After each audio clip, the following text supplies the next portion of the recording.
मुस्लिम नौजवानों की शनाख्त, जदीद दौर के चैलेंजेस और उनका हल। दुनिया तेजी से बदल रही है।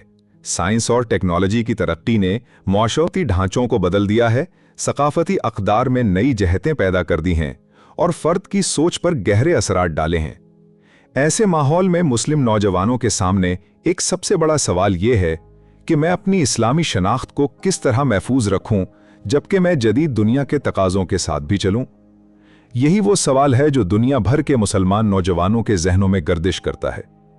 इस्लाम महज एक मजहब नहीं, बल्कि मुकम्मल ज़ाबिता हयात है जो इंसान की ज़िंदगी के हर पहलू को सिमट देता है।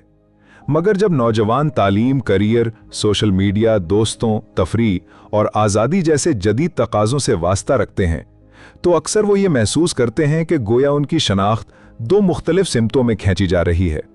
एक तरफ इस्लाम के अब्दी उसूल और दूसरी तरफ जदीद माशरती दबाव। ये कशमकश अगरचे मुश्किल है, लेकिन नामुमकिन नहीं। शनाख्त की अहमियत। शनाख्त इंसान की बुनियाद है। ये हमें बताती है कि हम कौन हैं, कहाँ से आए हैं और हमारा मकसद हयात क्या है।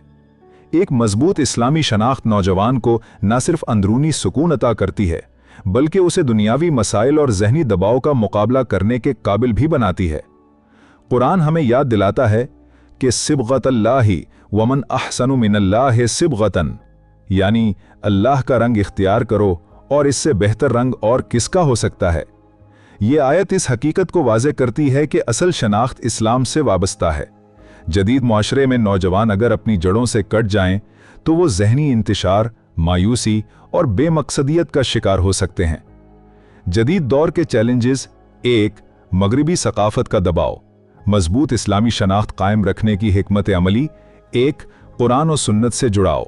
इस्लामी तालीमात सिर्फ मस्जिद या मदरसे तक महदूद नहीं, बल्कि ये ज़िंदगी के हर शोबे के लिए हैं।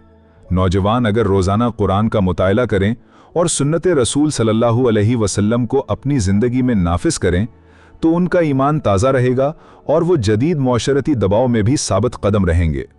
दो, मज़बूत रोल मॉडल्स की तलाश। नौजवानों को ऐसे अफराद की सोहबत में रहना चाहिए जो अमली तौर पर इस्लाम पर चलते हों। ये रोल मॉडल्स वालिदैन, उस्ताज़ा, उल्मा या वो कामयाब मुसलमान हो सकते हैं जो जदीद दुनिया में रहते हुए भी अपने दीन पर कायम हैं। तीन, मुतवाज़िन ज़िंदगी। इस्लाम तवाज़ुन सिखाता है। इबादत के साथ तालीम और रोज़गार, ख़ानदान के साथ समाजी ताल्लुक़ात और तफरीह के साथ रूहानी तरक्की, ये सब मिलकर एक मुकम्मल ज़िंदगी का हिस्सा हैं। कुरान कहता है कि वब्तगी फ़ीमा आताकुल्लाहु दारिल आखिरा वला तंज़ा नसीबका मिनद दुनिया। अल-क़सस 77। चार, सोशल मीडिया का मज़बूत इस्तेमाल। नौजवान सोशल मीडिया को ज़ाय करने के बजाय दीन की खिदमत के लिए इस्तेमाल कर सकते हैं। इस्लामी इल्म, नात, कुरान की तिलावत, इल्मी लेक्चर्स और मज़बूत पैगाम रसानी, ये सब नौजवानों को दूसरों के लिए रोशनी का ज़रिया बना सकते हैं। पाँच, दुआ और ज़िक्र की ताकत। रूहानी ताल्लुक़ को मजबूत करने के लिए दुआ और ज़िक्र बहुत अहम है। जब नौजवान मुश्किल वक्त में अल्लाह से रजू करते हैं, तो उन्हें सुकून और रहनुमाई मिलती है। अमली मिसालें और कामयाब कहानियाँ।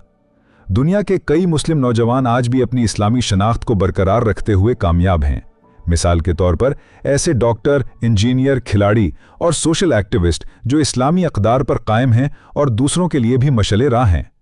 इन कहानियों से नौजवानों को यकीन होता है कि इस्लाम और कामयाबी एक साथ चल सकते हैं। टीवी, फिल्में, सोशल मीडिया और फैशन इंडस्ट्री मगरिबी अक़दार को आम कर रही हैं। नौजवान अक्सर ये सोचते हैं कि अगर वो इन रुझानात में शामिल ना हों, तो वो पसमानदा या पुरानी सोच के हामिल समझे जाएंगे। इस दबाव में इस्लामी उसूलों पर कायम रहना मुश्किल लगता है। दो, सोशल मीडिया और डिजिटल लत। इंस्टाग्राम, टिकटॉक, फेसबुक और यूट्यूब ने नौजवानों को एक नई दुनिया में दाखिल कर दिया है। यहाँ लाइक्स और फॉलोअर्स को इज्जत और कामयाबी की अलामत समझा जाता है। नतीजा ये निकलता है कि नौजवान अपनी असल शख्सियत से ज़्यादा एक वर्चुअल शनाख्त बनाने में मसरूफ़ हो जाते हैं। इस दौरी ज़िंदगी में अक्सर दीन की तालीमात पीछे रह जाती हैं। तीन, तालीम और करियर का दबाव। कामयाब मुस्तकबिल के लिए अच्छी तालीम और आला नौकरी ज़रूरी है, मगर इस दौड़ में अक्सर नौजवान ये भूल जाते हैं कि असल कामयाबी दुनियावी मकाम में नहीं, बल्कि आखिरत की फलाह में है। जब करियर को ज़िंदगी का मकसद बना लिया जाए, तो दीनी तालीम और इबादत सानवी हैसियत अख्तियार कर लेती हैं। चार, दोस्तों और माहौल का असर। नौजवानी में दोस्तों की राय सबसे ज्यादा असर डालती है। अगर दोस्त मजहबी अक़दार से दूर हों तो अक्सर नौजवान भी बहक जाते हैं। इसीलिए नबी करीम सल्लल्लाहु अलैहि वसल्लम ने फरमाया कि आदमी अपने दोस्त के दीन पर होता है, लिहाजा देखो कि तुम किससे दोस्ती करते हो। अबू दाऊद। 5. ज़हनी दबाव और शनाख्ती बहरान। आज के नौजवानों में डिप्रेशन और एंग्जाइटी आम हो चुकी है। इसकी बड़ी वजह यह है कि वो अपनी शनाख्त को लेकर गैर यकीनी का शिकार हैं। वो ये नहीं जानते कि उनका मकसद क्या है, वो किसके लिए जी रहे हैं और उनकी असल कामयाबी कहाँ है। मुस्लिम नौजवानों की सबसे बड़ी ताकत उनका ईमान है। जदीद दौर के चैलेंजेस यकीनन कठिन हैं, मगर इस्लाम एक ऐसा निज़ाम देता है जो हर ज़माने और हर मुआशरे में रहनुमाई फराहम करता है। अगर नौजवान अपनी शनाख्त को इस्लाम से जोड़ लें तो वो ना सिर्फ अपनी ज़ात को संवार सकते हैं बल्कि दुनिया को भी एक बेहतर मकाम बना सकते हैं।